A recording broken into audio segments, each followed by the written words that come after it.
Hello বন্ধুরা, আমি হলাম সুজাতা। এটা আমার ফার্স্ট ব্লগ। এই যে আমার বড় ছেলে, এই যে আমার বড় রাজপুত্র, এই হলো আমার মা। আমার মায়ের দর্শন করে চলো একটু জানলাটা খুলে দেখি। রোদ ঝলমল করছে, দেখো বাইরেটা। এই দেখো জানলাটা খুলে পিছন ঘুরে দেখি আমার ছোট রাজপুত্র ঘুম থেকে উঠে বসে আছে।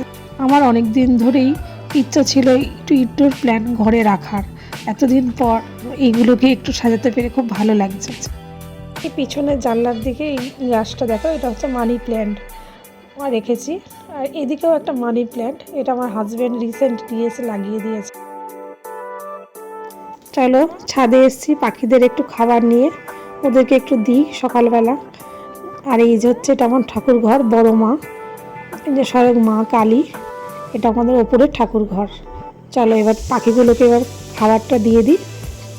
ও এই গরমকালে ওরা একটু তৃপ্তি করে খায়, ওটা দেখতে খুব ভালো লাগে।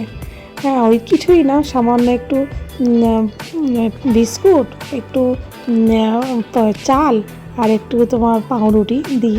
আর দেখো রোদ্দুর ঝলমল করছে। আর এই যে ওদের জন্য একটু জলও দিয়ে দিয়েছি। এই যে এখন দেখো কেমন হাসছে, তখন তো ঘুম থেকে উঠেছিল, মুখটা ভার করে বসেছিল। মেঘলা আকাশ, তাই ছাদে এসছে গলুকে নিয়ে। এই যে বৃষ্টিতে দেখো গলুর কি আনন্দ। হ্যাঁ, এখনো তো বৃষ্টি পড়ছে না, কিন্তু ও দেখো ঘুরে বেড়াচ্ছে, এই যে হাওয়া দিচ্ছে, আনন্দে ওর ব্যাস আত্মহারা। এই নাচও শুরু করে দিল। কি যে বদমাইশ, সারা দিন ও বদমাইশি করে। ব্যাস এবার বৃষ্টি শুরু হচ্ছে, এই যে হাওয়া দিয়েছে, এবার বৃষ্টিতে না ও ভেজে, এই ব্যাস শুরু হয়ে গেল বৃষ্টি ভেজা। চুলগুলোও তো বড় বড় হয়েছে, বৃষ্টিতে দেখো ভিজছে। ডাকছি আসছে না। সন্ধ্যে 7টা বাজলো, ব্যাস ওর খেলা শুরু হয়ে গেল। ঘুম থেকে উঠে এই শুরু করে দিয়েছে খেলা। ব্যাস এখন এই চললো খেলা রাত 1টা-1:30।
ঠিক আছে বন্ধুরা, আজকের ব্লগ এখানেই শেষ করলাম। আপনারা সুস্থ থাকবেন, ভালো থাকবেন, আর একটু পাশে থাকবেন।